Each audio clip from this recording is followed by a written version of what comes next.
በስተመጨረሻ እንግዲህ ቲናን ትሁቴ ከቤት አባራታለች ማለት ነው። ምክንያቱም ቲና እንግዲህ ከዚህ በፊት አባትየው ሁሉንም ነገር በካሜራ ስላየባትና የሷን መጥፎ ባህሪና ተግባር በቪዲዮ ስለያዘባት አሁን ቲና ምንም እዛ ቤት ለመቀመጥ እድል የላትም ማለት ነው።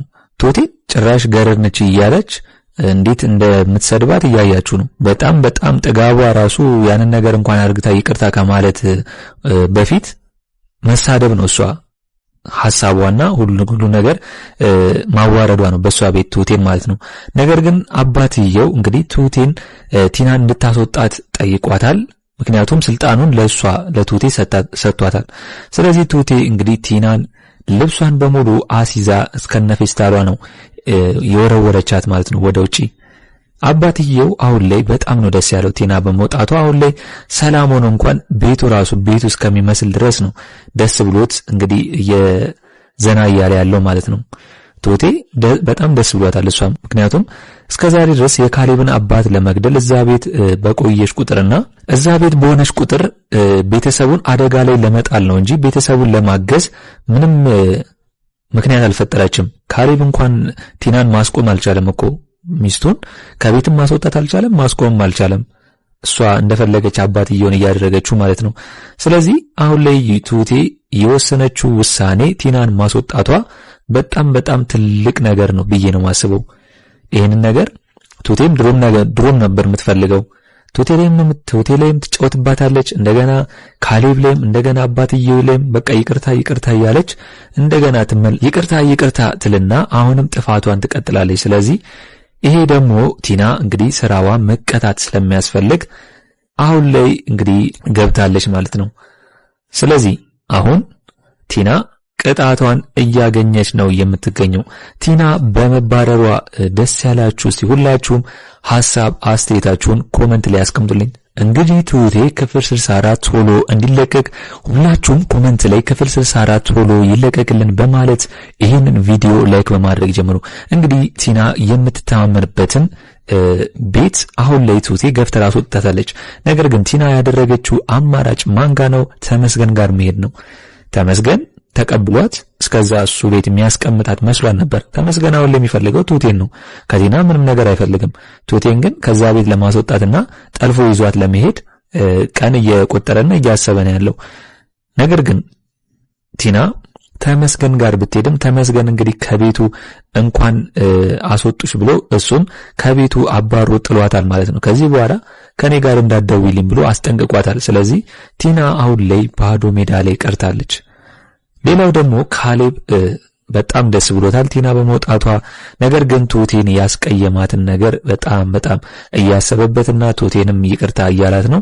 ምክንያቱም እንግዲህ ከአባትየው ጋር ሲያወሩ ትሁቴን እንደጎዳትና ያወራው ነገር በጣም ከባድ ነገር ስለሆነ ተናዳለች ትሁቴ። ምክንያቱም አሁን ላይ ካሌብ ሁልጊዜ ይቅርታ እያለ እሷን የሚጎዳበት ምንም ነገር የለውም። እሷ ለሱ ፊሊንግ ቢኖራትም ነገር ግን ካሌብ ለትሁቴ ምንም አይነት ፊሊንግ እንደሌለው ነው የሚያስታውቀው።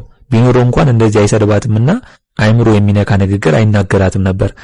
ነገር ግን አሁን ላይ ካሌብ እያለው ያለው ምንድነው? ትሁቴን ስለምወዳት በቅናት ተነሳስቼ ነው እያለ ያለው። ትሁቴም አሁን ላይ ከካሌብ ጋር ያለውን ነገር ትተዋለች። ምክንያቱም ልጅ ስላላት ልጅ እንዳላት ስለታወቀ አሁን ላይ ካሌብ እንግዲህ ትሁቴን ልጅ እንዳላት ወይም ደግሞ እያላት ያገባት ይሆን አይሆን የሚለው እሱ ያጠራጥራታል። ምክንያቱም የካሌብ አባት አሁን ላይ ትሁቴንና ካሌብን አንድ ላይ ለማድረግ ወስኗል። ወይም ደግሞ እንደ እህትና እንደ ወንድም የሚሆኑትን ባልና ሚስት ለማድረግ ነው እሱ ፍላጎቱና እቅዱ። ነገር ግን አሁን ላይ ትሁቴ ደግሞ እያሰበችና እያቀደች ያለችው ምንድነው? አሁን ላይ ልጅ እንዳላት እየተወራባት ነው። እንደገናም ደግሞ ሁሉም ተሰምቶባታል። እሷም ከዚህ በኋላ ምን የምትክደው ነገር የለም። ነገር ግን ያ ልጅ የተፈጠረው እንግዲህ በተመስገን እንዝላልነት እንደሆነና በተመስገን እንግዲህ ደፍሯት ስለሆነ ነው ያ ነገር የተፈጠረው እንጂ እሷ ፈልጋ አይደለም። ስለዚህ አሁን ላይ እንግዲህ ቲናም ይሄንን ነገር አውቃለች። አሁን ይሄንን ሚስጥር አውቃ ከዛ ቤት ለመመለስና ያን ቤተሰብ ለማዋረድ ይሄንን ነገር አውቃለሁ። አሁን ላይ ካሌብም እንደገና አባትየውም እንደሚያውቁ አላወቀችም። ገና ትሁቴን ይጎዳታል ብላ ወይም ደግሞ ልጅ አላት፣ ስለዚህ ልጅሽን የሆነ ነገር ነው ማድረግብሽ ብላ ቲና ወደ ቤቷ ልትመለስ ይችል ይሁን ወይስ አሁን ላይ ይሄንን ሚስጥር ለነ ካሌብና ለአባትየው ብናገር ወደ ቤት ይመልሱኛል ብላ ነው የምታስበው። ምክንያቱም አባትየው ካሌብንና ትሁቴን አንድ ላይ ለማድረግና ባልና ሚስት ለማድረግ ስለፈለገ ጓደኛ ማቾች እንዲሆኑ ስለፈለገ ቲና ደግሞ ይህንን ወሬ አምጥታ ለካሌብ አባት ብትናገር ስለዚህ አሁን ላይ ቲናን ስላስወጧት ከዛ ቤት እንግዲህ ምንም የላትም። አሁን ላይ ባዶ እጇን ነው ይዘው የላኳት ማለት ነው። ዳኒ አሁን ላይ ከካሌብ ጋር እየተነጋገሩ ካሌብ እንግዲህ አሁንም ቢሆን ዳኒ ይቅርታ ማለቱን ረስቶት ዳኒ ከቲና ጋር ያረጋችኝ ነገር አይረሳም እያለ ጭራሽ ዳኒን እሱን በሞራሉ ላይ ለመጫወት ይሞክራል። ምክንያቱም ምንድነው ያለው ኤደን አሁን ላይ ብር እንደሚያስፈልጋትና አሁን ላይ ደግሞ እየገረጣች ነው ለምን አንተ እኔ ጋር አትሰራም እኔ ለምን እኔ አልቀጥረም በማለት እሱ ላይ ያሾፈበት ነው ያለው። እና ካሌብ ያልተረዳው ነገር ቢኖር ዳኒ አባትየውን እንዳዳነው መርሳት የለበትም። አባትየውን ብዙ መስዋዕትነት እንደከፈለለት ለአባትየው መርሳት የለበትም። ካሌብ ያላደረገውን ነገር ነው እንግዲህ ዳኒ ሄዶ ይሄንን ነገር ያደረገውና አባትየውን እስከማለት ድረስ የደረሰው። ስለዚህ ትሁቴ እንግዲህ ስለ ዳኒ እውነቱን ነግሯለች ለካሌብ። ካሌብ በተናገረው ነገር እንዲቆጭና ይቅርታ ማለት አለበት። አሁን ላይ ዳኒ ያለበት ሁኔታ በጣም ከባድ ነው። ስራም የሚሰራው አለ፣ ነገር ግን ደህና ብር እየተከፈለው አይደለም። ሁለተኛ ነገር ደግሞ ኤደንም ለምን ካሁን አንጋባም እያለች ነው የምትገኘው። ስለዚህ ዳኒ ደግሞ አሁን ላይ ከመጋባት ይልቅ መጀመሪያ ደህና ብር መያዝና ደህና ነገር እስከሚይዝ ጠብቂኝና ታገሽኝ እያላት ነው። ስለዚህ በዚህ ሁሉ ሁኔታ ውስጥ ሆኖ ካሌብ በአባትየው ብር ላይ ቁጭ ብሎ ወይም ደግሞ በአባቱ ሀብት ላይ ቁጭ ብሎ ዳኒን መናገሩ ልክ አይደለም ብዬ ነው ማስበው። እስኪ እናንተ በካሌብ ጉዳይ ሁላችሁም ሐሳብ አስተያየታችሁን ኮሜንት ላይ አስቀምጡልኝ። ሌላው ጉዳይ ደግሞ አሁን ላይ ቲና ተመስገን ጥሏት ወይም ደግሞ ከራሱ ቤት አሽቀንጥሮ ሲያወጣት አሁን ላይ የሄደችው ዳኒ ጋር ነው። ዳኒ አሁን ላይ ቲናን መግፋት አቃተው። ምክንያቱም አሁን ላይ ቲና ያለችበት ሁኔታ በጣም ከባድ ሁኔታ ውስጥ ነው ያለችው። ብቻዋን የቀረችው፣ ገንዘብ የላትም፣ ምንም ባዶ እጇን የቀረችው። ስለዚህ ቲና ያለችው ምንድነው ዳኒን ለምን እኔ አንተ ጋር አልሆንም እስከዛ ድረስ ነው ያለችው፣ አንዴ እስከሚስተካከልኝ ድረስ። አሁን ደግሞ ዳኒ ቲና ቢያንስ የቤት ኪራይ እንኳን እንድትከፍል የሆነ ስራ እንድትጀምር እየገፋፋት ነው። ዳኒ ከዚህ በኋላ ተመልሶ የቲናን ሐሳብ ተስማምቶ እንደገና ከሷ ጋር መሆን እንደማይፈልግ ነግሯታል። በቃ አብቅቶለታል።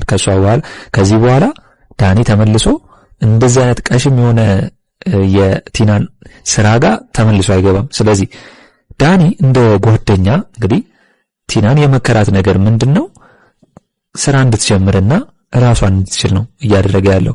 በጣም ጥሩ ነገር ነው ያደረገ ያለው። ለካሌብም ነግሮታል ዳኒ። ምክንያቱም ቢያንስ ለአባትየውም ለትሁቴም ነግሯታል። ምክንያቱም ቢያንስ እንኳን ከዚህ ቤት ስትወጣ የሁለት ወር የቤት ኪራይ እንኳን አባትየው ቢችላት ቢያንስ ራሷን እስከምትችል ድረስ ብሎ ዳኒ ለቲና እንደምንም ብሎ እየጠየቀላት ነው። ነገር ግን ትሁቴ ደግሞ አሁን ላይ ቲና ያደረገችው ነገር እንኳን ገንዘብ ሊያሰጣት ምንም በቃ እሷ ብትወጣ እንኳን የሆነ ማረፊያ ይኖራታል ወይም ደግሞ የሆነ ነገር መላት ታጣም እያለች ነው ትሁቴ እያሰበች ያለችው። ዳኒ ላይ መጣ እንደተጎለተች አላወቀችም። ስለዚህ ዳኒ እንግዲህ ለቲና እንደምንም ብሎ እየተቆረቆረላት ነው ያለው። ቢያንስ ስራዋን እንኳን ባይደግፈውም እንደ ሰውኛ ግን እሷ አሁን ያለችበት ሁኔታ በጣም ከባድ ነው። ቲና አሁን ላይ ባደረገችው ነገር ተጸጽታ እንኳን ይቅርታ ሳትል እንደገና አባትየውን ለማስፈራራት ጭራሽ ትመጣለች። የቲና ጉድ እኮ አልቅም። በጣም የሚገርም ነው።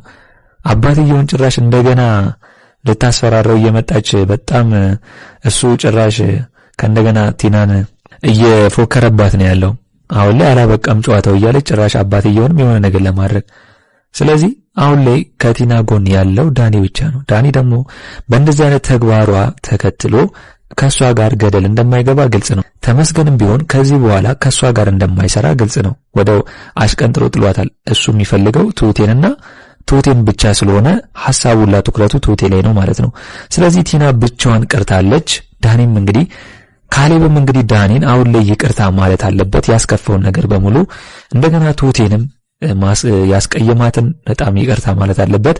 አባትየው በአንድ ነገር ሲደሰት፣ በአንድ ነገር ደግሞ ካሌብ ያስከፋውን የሚገኘው። ካሌብ ግን መች ነው ተምሮ እንደ አባትየው ብልህና ጀግና የሚሆነው ብላችሁ የምታስቡት? እስቲ ሁላችሁም በዛሬው በትሁት ክፍል ያላችሁን ሐሳብ አስተያየታችሁን ኮሜንት ላይ ማጋራታችሁን እንዳረሱ።